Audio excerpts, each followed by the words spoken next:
Good evening दोस्तों, मैं संदीप कुमार। मैंने आज आप सबके लिए लेकर के आया सर एक जबरदस्त एक मस्त टॉपिक सर, जिसका नाम है टॉप 60 न्यूमेरिकल क्वेश्चन का सॉल्यूशन। सर आप सबको पता है कि सर मैंने फिजिक्स में एक मुहिम चलाया सर, जिसमें आपको टोटल 60 न्यूमेरिकल क्वेश्चन सॉल्यूशन करवाऊंगा सर। और आपके एग्जाम में जो इस बार एग्जाम होगा सर 2021 में, ये 60 क्वेश्चन से ज्यादा आपका न्यूमेरिकल एग्जाम में नहीं आएगा सर। मैं वादा करता हूं, मैं जिम्बा करता हूं सर। कहेगा तू झूठ बोलता है मास्टर बा, अरे हकीकत है रे भाई, तू जाकर के सेट प्रैक्टिस करके देख लो। अगर ये 60 टाइप से अगर ज्यादा क्वेश्चन अगर तुमको मुलाकात हो गया ना, तब फिर तुम समझ लेना कि क्या होने वाला है सर। वो मैं बोल नहीं सकता, क्योंकि पता है सर, बेहतर रिजल्ट, बेहतर शिक्षा पाने की बात होती है तो मात्र एक ही विकल्प होता है सर, जिसका नाम इसके साइंस क्लासेस है। और देखिए, सबसे पहली बात है ना सर कि आपको टोटल 60 न्यूमेरिकल क्वेश्चन सॉल्यूशन करवाऊंगा सर,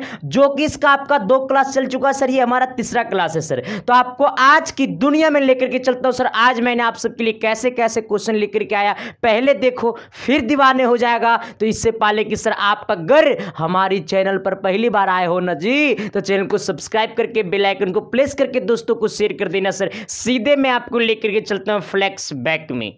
चलिए आइएगा मेरे मोहतरमा पहला नंबर क्वेश्चन की तरफ। सर पहला नंबर क्वेश्चन क्या कह रहा है सर, मतलब इस वीडियो का ये पहला क्वेश्चन है, ठीक ना। ऐसा मत समझना कि सर 60 क्वेश्चन का ये पहला क्वेश्चन, ये पहला क्वेश्चन नहीं है सर, क्योंकि इसका ऑलरेडी पहले 2 क्लास चल चुका है। अरे भैया, ये तीसरा क्लास है। हाँ, अब देखिए सर पहला क्वेश्चन क्या बोला है मेरे मोहतरमा, कह रहा है ना 10 न्यूटन का एकल बल एक वस्तु को 20 सेंटीमीटर से विस्थापित करता है, और इस प्रक्रिया में 1 जूल कार्य किया जाता है। बल और विस्थापन के बीच का कोण होगा। देखो सबसे पहले क्वेश्चन समझो, क्या बोला, एकल बल कितना का लगाता है, तो 10 न्यूटन का एकल बल लगाता है, ठीक ना।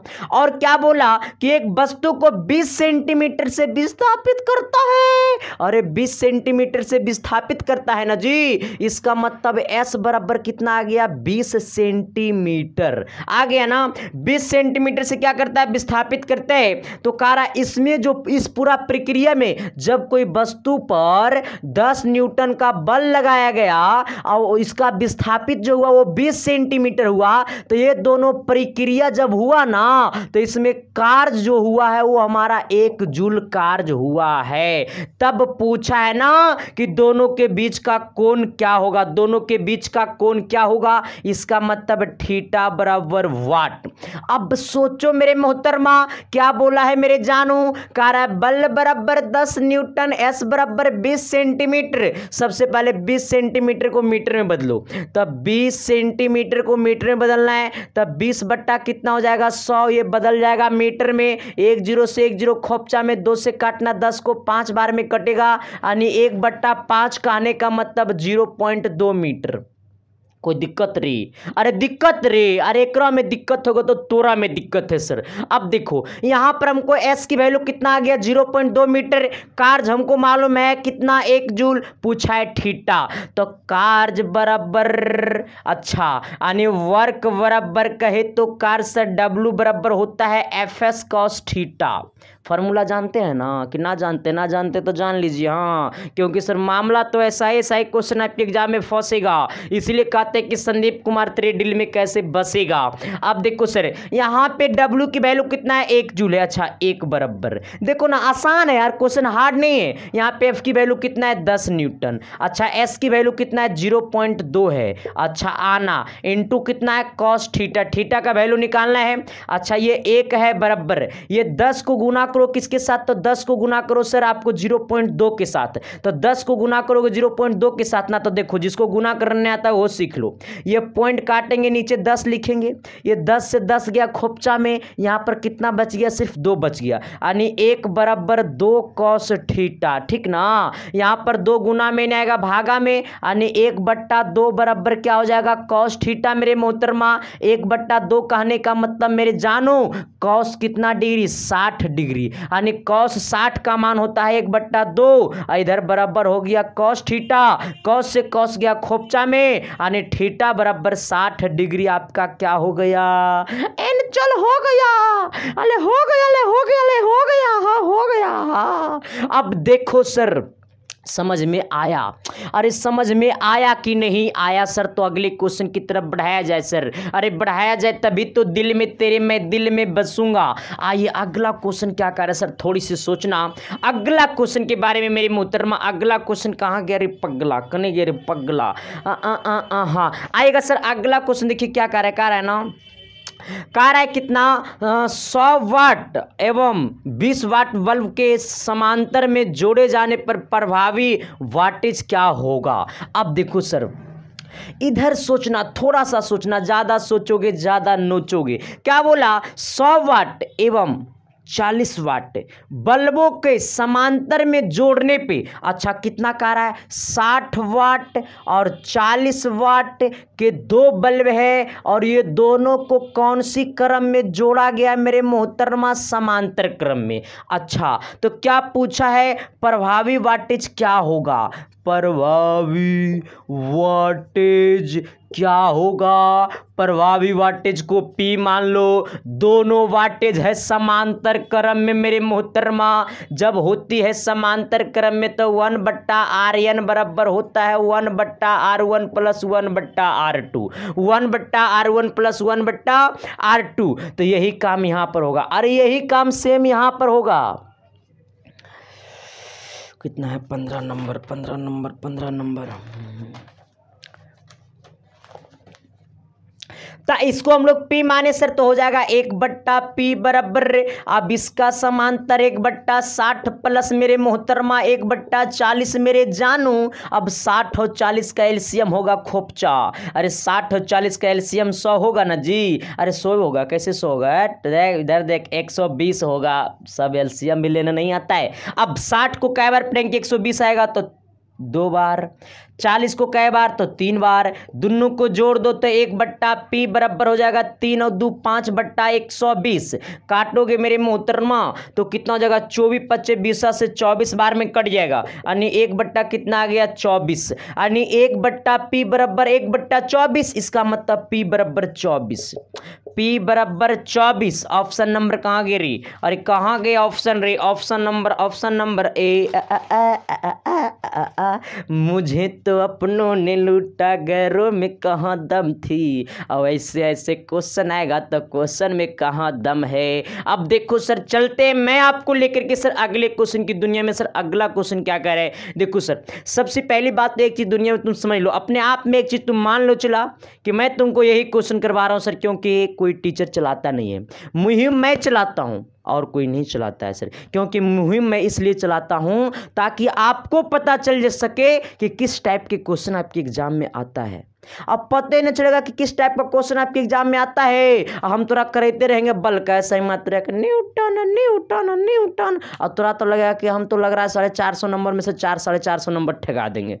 अरे बेवकूफ सब, वहाँ पर बल का एसआई मात्रक न्यूटन नहीं पूछता है। अगर शायद बल का एसआई मात्रक न्यूटन पूछा होता ना तो ये मैं पसीना नहीं बहाता। ये बल का एसआई मात्रक न्यूटन बताने के लिए इतना पसीना नहीं बहाना पड़ता है ना सर। चलते हैं सर आपको मैं लेकर के अगले क्वेश्चन की दुनिया में। सर अगला क्वेश्चन क्या कह रहा है? थोड़ा सा सोचना, पूरा सोचेगा तो रात भर नोचेगा। चलिए आइएगा मेरे मोहतरमा अगला क्वेश्चन क्या कह रहा है सर? अगला क्वेश्चन क्या रहना कि तेरी मैं दीवानी हो जाऊंगा कह रहा है 2 कूलम के प्रतिरोधों एक त्रिभुज पर व्यवस्थित किया गया है। कह रहा है 2 कूलम के प्रतिरोधों एक त्रिभुज पर व्यवस्थित किया गया है कि 2 शीर्षों के बीच का प्रतिरोध क्या होगा। अब देखो सबसे पहले कितना कह रहा है? 3। कितना कूलम का है? तो 2 कूलम का 3 प्रतिरोध है, ठीक ना। अच्छा ये त्रिभुज के रूप में व्यक्त किया गया है। अच्छा त्रिभुज के रूप में व्यक्त किया गया तो कुछ इस तरह से व्यक्त किया गया होगा। अच्छा अब सोचो ज्यादा नोचो मत। का रहा है 2 कूलम का है, 2 कूलम का है, 2 कूलम का है। कहा क्या? कहा ना कि 2 कूलम के प्रतिरोध, मतलब 3 गो है लेकिन कितना कूलम के है? 2 कूलम के। मतलब तीनों का जो तीनों है ना मेरे मोहतरमा वो 2 कूलम के प्रतिरोध है। तो किन्हीं दो शीर्षों के बीच का प्रतिरोध क्या होगा? किन्हीं 2 शीर्षों के बीच का प्रतिरोध क्या होगा? ABC। मानो ये शीर्ष और ये शीर्ष का बीच का प्रतिरोध निकाल लेते हैं तो अच्छा बीच का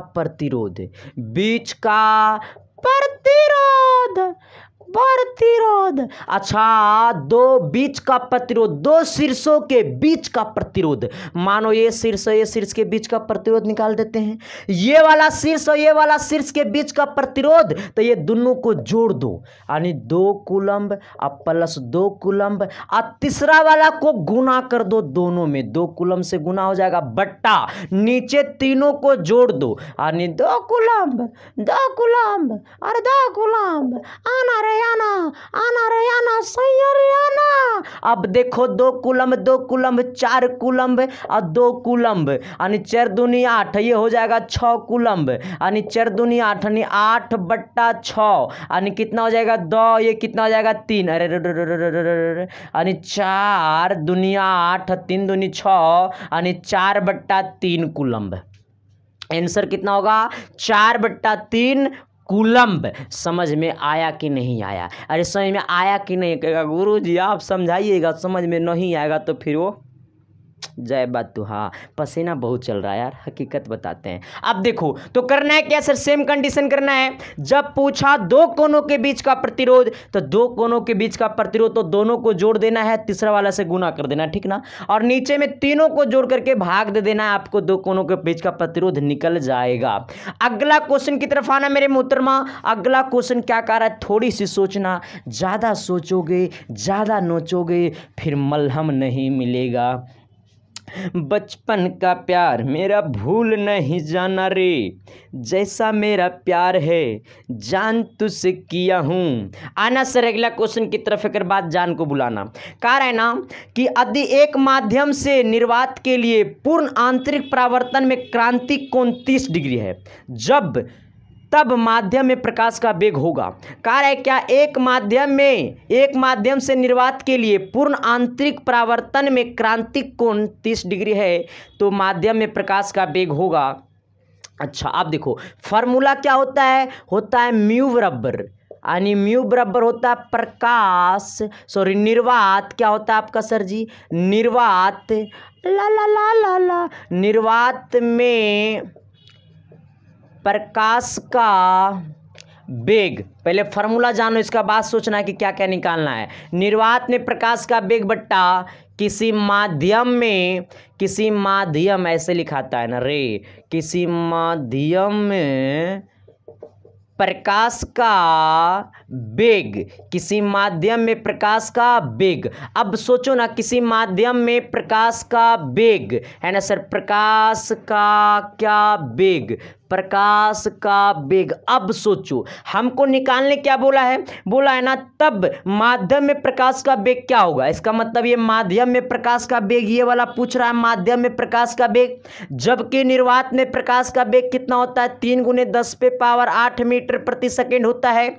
लेकिन म्यू तो हमको मालूम नहीं है, म्यू बराबर होता है 1/sin c का मतलब क्रांतिक कोण, ठीक ना। आएगा क्रांतिक कोण का मान कितना दिया हुआ है मेरे मोहतरमा 30 डिग्री। इसका मतलब म्यू बराबर 1/sin c, यानी 1/sin c कहने का मतलब 30 डिग्री, और 1/sin 30 का मान कितना होता है मेरे मोहतरमा 1/2 होता है, 2 नीचे चला जाएगा ऊपर, यानी आपका म्यू बराबर कितना आ गया, तो म्यू बराबर आपका 2 आ गया। अच्छा ये म्यू का मान मालूम हो गया, निर्वात में प्रकाश का वेग इतना होता है, तो क्या माध्यम में प्रकाश का वेग नहीं निकल जाएगा। ये म्यू का वैल्यू कितना हो गया 2 हो गया, ये 2 बराबर निर्वात में प्रकाश का वेग कितना है, तो होता है 3 × 10⁸ मीटर प्रति सेकेंड। ये 10वां में पढ़ने का था, तो माध्यम में प्रकाश का वेग को भी मान लीजिए, भी यहाँ जाएगा 2 यहाँ आएगा, यानी आपका मेरे मोहतरमा भी बराबर 3 × 10⁸ 2 काटेगा तो 1.5 हो जाएगा, ये 2 से 3 को काटेगा तो 1.5 हो जाएगा, यानी 1.5 × 10⁸ मीटर प्रति सेकेंड। कोई दिक्कत? अरे दिक्कत, अरे एकरा में दिक्कत तो तोरा में दिक्कत। हाँ सिंपल फंडा। देखो सर फिर से सुन लो, दिक्कत है तो फिर से सुनो। कह रहा है ना कि हमारा होता है ना प्रकार म्यू बराबर म्यू के, तो सर आपका ये पता होगा 10वें पढ़ने का था कि निर्वात में प्रकाश का वेग बट्टा माध्यम में प्रकाश का वेग। निर्वात में प्रकाश का वेग होता है 3 × 10⁸ मीटर प्रति सेकेंड। अच्छा म्यू बराबर क्या होता है 1/sin c, जहाँ पे कह रहा है क्रांतिक कोण 30 डिग्री है, तो c होता है क्रांतिक कोण, ठीक ना।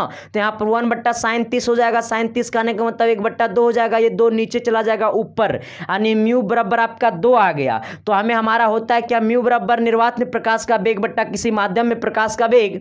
हमें बोल रहा है माध्यम में प्रकाश का वेग पता करिए, तो माध्यम में प्रकाश का वेग को मैंने भी मान लिया, भी यहाँ गया 2 यहाँ आ गया, ये 2 से भाग दे दिए, 3 × 10⁸ मीटर प्रति सेकेंड में। तो 2 से 3 को काटे तो 1.5 कट गया, यानी 1.5 आ गया, यानी 1.5 × 10⁸ मीटर प्रति सेकेंड। कोई दिक्कत? अरे दिक्कत। अगला क्वेश्चन की तरफ बढ़ा जाए सर। तो चलते हैं सर, अगला क्वेश्चन क्या कह रहा है मेरे मोहतरमा, थोड़ी सी अगला क्वेश्चन की बार गौर करना सर, क्योंकि अगला क्वेश्चन तो आपको पगला बना करके रख ही देगा। चलिए आइएगा सर, देखिए अगला क्वेश्चन क्या कह रहा है मेरे भाई। अगला क्वेश्चन जो है ना सर, वो बहुत ही लाजवाब क्वेश्चन है सर। क्वेश्चन कह रहा है ना, न्यूमेरिकल है सर, बट अच्छा है क्वेश्चन, बहुत अच्छा क्वेश्चन है सर। आपको दिमाग को थोड़ा सा ये कंफ्यूज कर देगा क्वेश्चन। देखना क्या कह रहे हैं। कह रहा है ना कि भुजा 8 सेंटीमीटर के एक घन के एक पृष्ठ पर 16 न्यूटन का बल एक समान रूप से विपरीत है, एक पृष्ठ पर दाब होगा। देखो इधर क्वेश्चन समझो, अरे क्वेश्चन पहले समझना। कह रहा है ना, भुजा 8 सेंटीमीटर के एक घन के एक पृष्ठ पर 16 न्यूटन का बल एक समान विपरीत है, तो कहा दाब। अच्छा, सबसे पहले सोचो दाब बराबर होता क्या है। तो दाब बराबर होता है बल बट्टा क्षेत्रफल। अरे भाई, बल बट्टा क्षेत्रफल, दाब बराबर बल बट्टा क्षेत्रफल। अच्छा, सबसे पहले सोचो, हमको बल मालूम है 16 न्यूटन। अच्छा, बल के जगह हम 16 न्यूटन डाल दिए। क्षेत्रफल पूछा, क्षेत्रफल क्या होगा। अच्छा, क्षेत्रफल पूछा किसका, तो भुजा 8 सेंटीमीटर के एक घन के एक पृष्ठ पर। अच्छा, भुजा 8 सेंटीमीटर के, अच्छा 8 सेंटीमीटर भुजा है, ये 8 सेंटीमीटर भुजा को, ये 8 सेंटीमीटर भुजा को मीटर में बदल दो तो आपका कितना हो जाएगा 8/100, यानी ये मीटर में हो जाएगा आपका, नहीं हो जाएगा 0.08 मीटर, यानी कितना हो जाएगा 0.08 मीटर आपका हो गया ये मीटर में। अच्छा, अब सोचो घन के एक पृष्ठ का क्षेत्रफल निकाल दो। घन के एक पृष्ठ का क्षेत्रफल, बाहरे भाई, घन के एक पृष्ठ का क्षेत्रफल, तो इसको 2 बार गुना कर दो, यानी कितना हो जाएगा 0.08 गुने कितना हो जाएगा 0.08, इसको करेगा गुना तो 0.0 यानी 0.0064, यानी आपका हो गया 0.0064। अब इसको जब काटेगा ना मोहतरमा, तो यहाँ से कितना जीरो हो जाएगा, 4 हो जाएगा, कितना हो जाएगा 4 0 हो जाएगा। जब इस पूरा को काटेगा 16 चौका कितना 12 25 60, 16 चौका 64, 4 से काटेगा तो ये कितना बार में कट जाएगा 2500, यानी आपका दाब बराबर कितना हो गया, तो 2500 पास्कल। क्या हो जाएगा सर जी, पास्कल, 2500 पास्कल। समझा कि नहीं समझा? अगर नहीं समझे सर एक बार आओ हमरा समझा दा तू तब समझबू हम, तोरा चला दिल में घुसाएंगे रे। हाँ समझ के रखना। क्या पूछा, कह रहा दाब बराबर बल बट्टा क्षेत्रफल होता है। बल 16 न्यूटन मालूम है, अच्छा क्षेत्रफल मालूम है नहीं ना। एक घन का भुजा मालूम है 8 सेंटीमीटर, इसको मीटर में बदल दो तो 8 को 100 से भाग देंगे तो ये मीटर में बदल जाएगा। अच्छा, तो घन के एक पृष्ठ का क्षेत्रफल निकाल दो, तो घन का भुजा का स्क्वायर होता है, अरे भुजा का स्क्वायर हो जाता है तो भुजा को ने भुजा कर दो, यानी 0.8864 हो जाएगा। तो 1.10 यहाँ, 1 0 यहाँ, तो 2 0 हो जाएगा। एक जीरो के बाद पॉइंट देना, 1 0 के बाद पॉइंट दे देना, 1 0 1 0 2 0 8864, ठीक ना। अब इसको यहाँ पर लिख दो, यानी 0.0064 हो गया ना। ये पॉइंट को काटेगा ऊपर 1000 10,000 उतर जाएगा, उतरेगा कि नहीं उतरेगा। अब देखो 4 0 हो जाएगा 1 पर। अब यहाँ पे 16 से काटेगा 64 को 4 बार में कट जाएगा, ये 400 काटेगा तो इसको 2500 में कट जाएगा। कितना में 2500 में ना कटेगा रे, 2500 सही आंसर है कि नहीं सही आंसर है, पहले सोच तो पहले। ला ला ला ला ला ला ला ला, गोरी गोरी गोरी गोरी गोरी ठीक है रे गोरी, अरे ठीक है रे बाबू, ठीक है रे सोना, ठीक है। 2500 पास्कल यानी पीए 2500 पास्कल। तो सर आपको समझ में आया कि कैसे न्यूमेरिकल बनता है सर? न्यूमेरिकल आपको बुझाया कि नहीं बुझाया सर? एक और न्यूमेरिकल है सर, थोड़ी सी उस न्यूमेरिकल के बारे में सोचना, ज़्यादा सोचोगे ज़्यादा नोचोगे, थोड़ा सा सोचना, विशेष मत सोचना। क्या कह रहा है सर? कह रहा है ना क्वेश्चन सर, क्या कह रहा है, किधर गए, हाँ कह रहा है यदि 12 कूलम के प्रतिरोधों से 18 वोल्ट के बैटरी जुड़ी हुई है। क्या कह रहा है? यदि 12 कूलम के प्रतिरोधों से 18 वोल्ट की बैटरी जुड़ी है तो कितनी ऊर्जा का प्रवाह होगा? क्वेश्चन समझना, क्या कह रहा है क्वेश्चन? यदि 12 कूलम के प्रतिरोध से 18 वोल्ट की बैटरी जुड़ी हुई है तो कितनी ऊर्जा प्रभावित होगा? अच्छा प्रवाह होगा। अब देखो ऊर्जा का प्रवाह, सबसे पहले ये समझना, हमसे पूछा कितना अच्छा चीज पूछा, यानी ये भी जो भी होगा सर वो हमको क्या करा, विद्युत धारा, कितनी ऊर्जा, आनी ऊर्जा के धारा सर। अच्छा धारा पता करना है सर, तो धारा बराबर क्या होता है? ठीक है सर, थोड़ा सा इसमें चर्चा करते हैं सर, बट क्वेश्चन तो हल्का है। क्वेश्चन क्या कह रहे हैं, हमें कितना वोल्ट है सर, तो आपको कह रहा है कूलम कितना, प्रतिरोध 12 का है, प्रतिरोध 12 आपका है ना जी, हाँ प्रतिरोध 12 कूलम का है, वोल्ट कितना है, तो 18 वोल्ट का है। अब देखो 18 वोल्ट हो गया, हमें पूछा क्या, विद्युत धारा, यानी आई बराबर क्या होता है, V बट्टा आर, आई बराबर V बट्टा आर, जहाँ V कितना है 18, आर कितना है 12, यानी कितना जगह छोतिया 18, छो दूनी 12, यानी 3/2, 3/2, और 3/2 कहने का मतलब सर 3/2, तो 1 पॉइंट कितना 5 एम्पियर, 1.5 एम्पियर यानी ए होगा सर, 1.5 एम्पियर। समझ में आया कि नहीं आया सर? अरे समझ में आया कि नहीं आया सर? तो आज तक का क्लास इतना है सर न्यूमेरिकल का, फिर आपसे मैं मुलाकातें करता हूँ सर कल की क्लास में, तब तक के लिए बाय मेरे भाई दोस्तों, मेरे भाई थैंक यू मेरे भाई। चैनल पर नए हो जो भी लोग, चैनल को सब्सक्राइब कर दे, बेल आइकन को प्रेस करके दोस्तों को शेयर कर दे। बेहतर शिक्षा बेहतर परिणाम पाना है तो इसके साइंस क्लासेस से जुटे रहना होगा सर। थैंक यू मेरे भाई, लव यू मेरे भाई।